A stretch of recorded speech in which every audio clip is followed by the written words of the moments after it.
नमस्कार मित्रांनो, मी डिजिटल माऊली. आज आपण बोलणार आहोत राज्य सरकारच्या एका मोठ्या निर्णयाबद्दल, जो लाखो लाडक्या बहिणींसाठी आनंदाची बातमी ठरू शकतो. मित्रांनो, मतदान होण्याआधी माझी लाडकी बहीण योजना अंतर्गत तब्बल 3,000 रुपये थेट लाडक्या बहिणींच्या बँक खात्यात जमा होणार असल्याची जोरदार चर्चा सध्या सुरू आहे. सध्या या योजनेअंतर्गत महिलांना दरमहा आर्थिक मदत दिली जाते. मात्र आता निवडणुकीच्या पार्श्वभूमीवर सरकारकडून एकत्रित 3,000 रुपयांचा हप्ता देण्याचा निर्णय घेतला जाऊ शकतो, अशी माहिती समोर येत आहे. हा लाभ नेमका कोणत्या महिलांना मिळणार?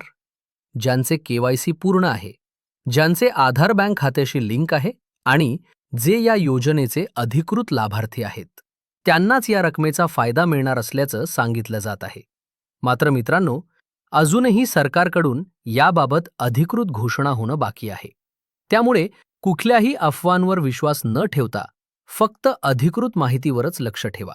सरकारकडून अधिकृत GR किंवा तारीख जाहीर होताच सर्वात आधी अपडेट तुम्हाला डिजिटल माऊली चॅनलवर मिळेल. व्हिडिओ उपयुक्त वाटला असेल तर लाईक करा, चॅनल सबस्क्राईब करा आणि ही माहिती जास्तीत जास्त लाडक्या बहिणींपर्यंत शेअर करा. धन्यवाद.